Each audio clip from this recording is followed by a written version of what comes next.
یہ الاتحاد ہے. میں ان دنوں ابو ظبی میں تھا. یہ 12 مئی 1988 کا الاتحاد ہے یہ. اور یہ پرچہ اس میں کارٹون بنایا کہ مسلمان عرب کیا کر رہے ہیں. اداریے میں لکھا کہ لیلۃ القدر ہے اور یہ خیر من الف شہر قرآن مجید کا ارشاد ہے. حضرت نے تو دعا سکھائی ہے کہ جب لیلۃ القدر کوئی شخص اللہ تعالیٰ اس عظیم گھڑی کو دیکھنے کی توفیق بخشے اور سعادت عطا فرمائے تو ایک خاص دعا سکھائی ہے. اگر انہوں نے کارٹون بنایا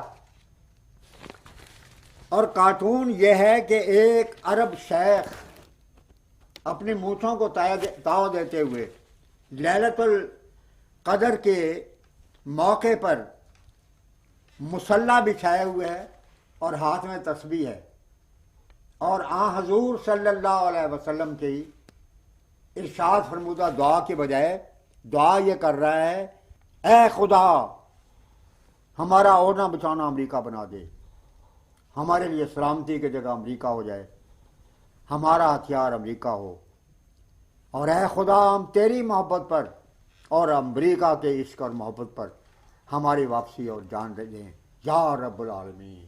تو اپنا فضل فرما پیاس کن گلستان من بہار من. ایک اٹارنی جنرل صاحب نے یہ سوال کیا تھا کہ کیا روزنامہ الفضل کو جماعت احمدیہ کا آرگن قرار دیا جا سکتا ہے؟ حضور نے فرمایا کہ ساری دنیا میں احمدی پھیلے ہوئے ہیں, دوسرے ملکوں کے احمدی اس کے مدرجات کے ذمہ دار کیوں کر ہو سکتے ہیں. جی اگلا سوال حضور سے یہ ہوا کہ قرآن عظیم اور الہامات کا ایک ہی مرتبہ ہے یا دونوں میں کچھ فرق ہے؟ حضور نے یہ جواب ارشاد فرمایا کہ قرآن عظیم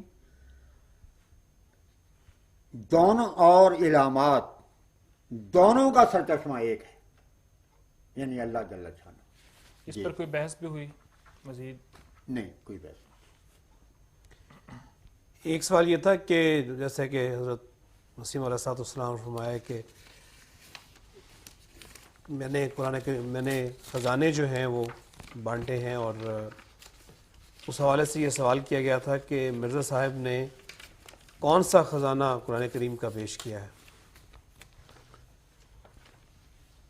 حضرت خلیفۃ المسیح ثالث رحمہ اللہ نے اس کے جواب میں قرآن عظیم کے کتاب مبین اور کتاب مکنون کی نہایت لطیف اور وجد آفرین تفسیر فرمائی. یعنی قرآن کے 2 نام اللہ تعالیٰ نے رکھے ہیں. کتاب مبین بھی ہے, یعنی اس کے بعد صداقتیں صورت کی طرح ہر شخص کو نظر آتی ہیں, لیکن اس میں کتاب مکنون بھی ہے, بے شمار اس میں چھپے ہوئے موتی موجود ہیں. اور خصوصاً حضور نے فرمایا کہ خصوصاً حضرت مسیح موعود کی تفسیر سورہ فاتحہ کے نکات معرفت بے شمار ہیں, اور اس کے سلسلے میں حضور نے ان کو بہت پرکیف انداز میں بیان بھی فرمایا. اس سلسلے میں اس سے پہلے حضور کے حکم سے ادارۃ المصنفین روا کی طرف سے مسیح موعود علیہ السلام کی تفسیر سورہ فاتحہ شائع کی جا چکی تھی. تو یہ اس سوال کے جواب میں عرض کرنا چاہتا تھا. اب میں اس سلسلے میں مزید بھی کچھ کہنا چاہوں گا اگر آپ اجازت دیں. حضرت مسیح موعود علیہ السلام نے سورہ فاتحہ کے متعلق جو معارف بیان کیے ہیں وہ ادارۃ المصنفین کی طرف سے تفسیر سورہ فاتحہ کے نام سے شائع شدہ ہے. میں صرف ایک چھوٹی سی جھلک دکھانا چاہتا ہوں. اس صورت کو آپ اس سورہ فاتحہ کی تفسیر کو آپ پڑھیں جو حضرت مسیح موعود علیہ السلام نے رقم فرمائی ہے, تو حضور نے اس میں یہ واضح کیا ہے کہ سورہ فاتحہ ایک حیرت انگیز معجزہ ہے, اور اس کی وجہ یہ ہے کہ اس میں امر بھی ہیں, نواہی بھی ہیں, اور دنیا کے تمام علوم اس میں موجود ہیں. اور پھر کمال یہ ہے کہ سورہ فاتحہ کے بعد سارے قرآن میں جو مضمون ہے اس سارے سمندر کو سورہ فاتحہ میں جمع کر دیا گیا. اس واسطے حضور فرماتے ہیں کہ اگر کوئی شخص قرآن سمجھنا چاہے تو اس کے لیے فاتحہ یعنی کلید جو ہے وہ سورہ فاتحہ ہے. اس پر جتنا غور کرے گا قرآن مجید اس پر کھلے گا، اس کے معارف بے نقاب ہو جائیں گے اور اسے پتہ چلے گا کہ تمام مضامین سورہ فاتحہ میں خلاصتاً موجود ہیں. یہ ایسے ہے جس طرح کہ مثلا ایک بہت بڑا شہر ہو، اگر آپ اس کی تصویر لیں تو ایک مختصر سا خاکہ جو ہے ایک چھوٹی تصویر میں آ جاتا ہے. پھر اس کو الاٹمنٹ کریں گے تو وہ بڑی بنتی چلی جاتی ہے. تو سارے قرآن کی اگر روحانی تصویر بنائی جائے، اس کو خلاصے کے طور پر، تو وہ سورہ فاتحہ ہے. یہ ایک ایسا عرفان کا نقطہ ہے کہ دنیا میں پہلی دفعہ حضور صلی اللہ علیہ وسلم کے بعد صرف مسیح موعود نے پیش کیا ہے اور فرمایا کہ اس کی 7 آیتیں 7,000 سال کی نمائندگی کرتی ہیں. ہر آیت ہر 1000 سال کی طرف اشارہ کرتی ہے اور آخری آیت جو ہے اس میں مغضوب اور ظالم کا ذکر ہے، یہ اس زمانے کے ساتھ متعلق ہے. پھر فرمایا کہ الحمدللہ کا لفظ ہے، اس میں الحمد سے قرآن مجید اس لیے شروع کیا گیا ہے تاکہ اس لفظ کا روٹ جو ہے حمد ہے، اس کے پیش کرنے کے ساتھ ہی حضرت صلی اللہ علیہ وسلم کے اسم مبارک محمد کی طرف بھی اشارہ ہو جائے اور احمد کی طرف بھی اشارہ ہو جائے، اور اس سے یہ ثابت ہو کہ خدا کے مظہر اتم محمد مصطفیٰ احمد مصطفیٰ صلی اللہ علیہ وسلم ہے. پھر حضور نے فرمایا کہ اس میں بنیادی صفات رحمان، رحیم، مالک یوم الدین پیش کیے گئے ہیں، اور اگر ساری صفات الہیہ کو بیان کیا جائے جس کا تذکرہ قرآن میں موجود ہے، 99 عام طور پر بتائی جاتی ہیں، ورنہ حدیثوں سے یہ ثابت ہے کہ بے شمار صفات ہیں، مگر ان 99 بنیادی صفات کی بھی بنیاد دراصل چاروں پر ہے. اس کے بعد دعا سکھائی گئی ہے، ایاک نعبد و ایاک نستعین.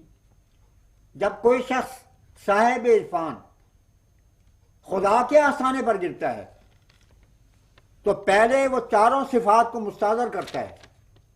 خدا کی ایک زندہ تصویر اس کے دل کے اوپر نقش ہو جاتی ہے، تو وہ کہتا ہے کہ اے خدا جو رحمان بھی ہے، جو رحیم بھی ہے، جو مالک یوم الدین بھی ہے، اور جو اللہ ہونے کے لحاظ سے تمام صفات سے متصف ہے اور کوئی عیب نہیں جو اس کی طرف منسوب کیا جا سکتا ہو، کیونکہ اللہ کا لفظ اس میں ذات ہے اور سوائے قرآن کے یہ نام کسی اور کتاب میں موجود نہیں ہے. اور اللہ کے معنی ہے کہ تمام صفات کا جامع اور ہر قسم کے عیوب سے پاک ہو. یہ تصور جب انسان قائم کرے پھر خدا کے آستانے میں پہنچتا ہے اور کہتا ہے الہی تمام اس کائنات کا مالک بھی تو ہے، خالق بھی تو ہے، رحمانیت کے چشمے بھی تیرے ہاتھ میں ہیں اور رحیمیت کے بھی، اس لیے میں تیری درگاہ میں آیا ہوں، ایاک نستعین، تجھے سے مدد مانگتا ہوں. حضرت مسلم موعود کہ کیسے دردناک شعر ہیں، وہ ایاک نستعین ہی کی عکاسی کر رہے ہیں، کیونکہ حضرت مسلم موعود نے ابتدائی خلافت کے دور میں جس وقت کے پیغامی تنگ آنے کے پیسے چھوڑ کے چلے گئے تھے قادیان سے، اس زمانے میں حضرت مسلم موعود نے یہ کہا، ایک طرف تو یہ دعا کی درد کے ساتھ، سوچ کے ساتھ، تضرع کے ساتھ، کر اپنے فضل سے میرے ہم سفر پیدا کہ اس دیار میں جان غریب ہوں میں. یہ حالت تھی اس وقت کہ الہی جو بڑے بڑے اکابر تھے وہ تو چھوڑ کے چلے گئے. اور پھر دعا کس طرح کرتے ہیں، میں تیرا در چھوڑ کر جاؤں کہاں، چین دل آرام جا پاؤں کہاں، یا نہ کر روؤں بتا روؤں کہاں، یا نہ چلاؤں تو چلاؤں کہاں، جان تو تیرے در پہ قرباں ہو گئی، سر کو پھر میں اور ٹکراؤں کہاں. یہ آواز ہے کہ خدا کا عاشق آستانہ الوہیت پر اپنی روح کو گداز کرنے کے بعد عرض کرتا ہے ایاک نعبد و ایاک نستعین۔ اس کے بعد حضور فرماتے ہیں، تشریح کرتے ہیں کہ اس میں آگے پھر جو اہدنا الصراط المستقیم صراط الذین انعمت علیہم ہے، قرآن نے آگے خود اس کی تشریح کیا سورہ نساء میں، وَمَن يُطِعِ اللَّهَ وَالرَّسُولَ فَأُولَٰئِكَ مَعَ الَّذِينَ أَنْعَمَ اللَّهُ عَلَيْهِم مِّنَ النَّبِيِّينَ وَالصِّدِّيقِينَ وَالشُّهَدَاءِ وَالصَّالِحِينَ وَحَسُنَ أُولَٰئِكَ رَفِیقًا۔ فرمایا جو شخص اللہ اور اس رسول یعنی محمد عربی وسلم کی اطاعت کرے گا، یا وہ نبیوں میں شامل ہوگا، یا صدیقوں میں شامل ہوگا، یا شہیدوں میں شامل ہوگا، یا صالحین میں شامل ہوگا۔ مجھے یاد ہے ایک عالم دین آئے، کہنے کہ جی نبوت کی بات بالکل نہ کریں، باقی معاملات جو ہیں اس بارے میں مذاکرات ہو سکتے ہیں۔ میں نے کہا ٹھیک ہے، آپ میرے مہمان ہیں، میں آپ کا خیر مقدم کرتا ہوں، میں نبوت کی بات نہیں کرتا۔ یہاں 4 درجے ہیں، نبوت کی جو بات نہیں ہونی یہ تو معاہدہ ہو چکا ہے آپ سے۔ صدیق بھی آ سکتے ہیں کہ نہیں آ سکتے؟ صراط الذین انعمت علیہم میں پہلا درجہ نبوت کا ہے، وہ تو آپ فرماتے ہیں کہ اس کا ذکر ہی نہ کرو، یہ تو ایک بم کا گولہ ہے، ایک مصیبت ہے نبوت، اس کا تصور کرنا ہی جو ہے ہمارے لیے قیامت کبریٰ سے کم نہیں۔ میں بھی چھوڑتا ہوں۔ لیکن صدیق آ سکتے ہیں کہ نہیں آ سکتے؟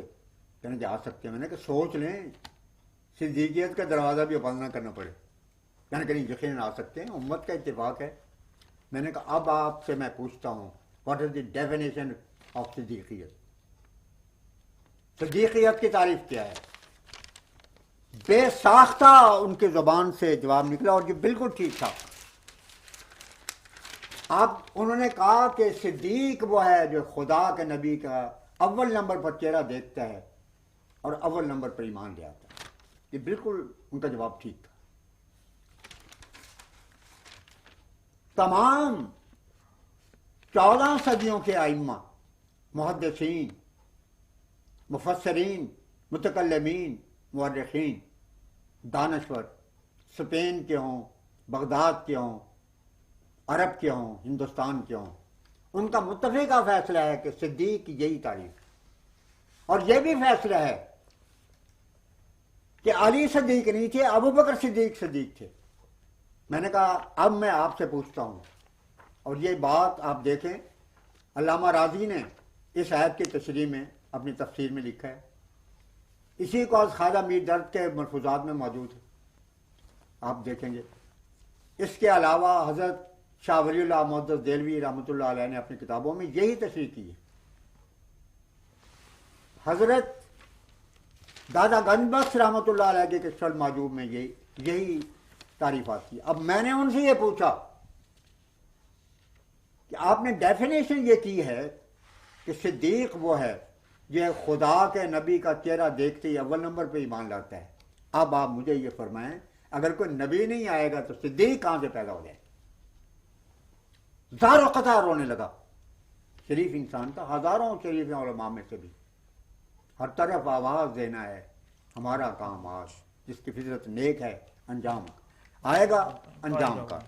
اب آخر میں یہ بتاتا ہوں، حضور نے غیر المغضوب میں بتایا کہ یہ زبردست پیش گوئی ہے جو آج دنیا دیکھ رہی ہے۔ میں اس نقطے کی طرف خاص طور پر سامعین کو متوجہ کرنا چاہتا ہوں، اپنے عزیزوں کو۔ حضور نے، اب وقت نہیں ہے کہ میں لفظ پڑھوں، حضور نے فرمایا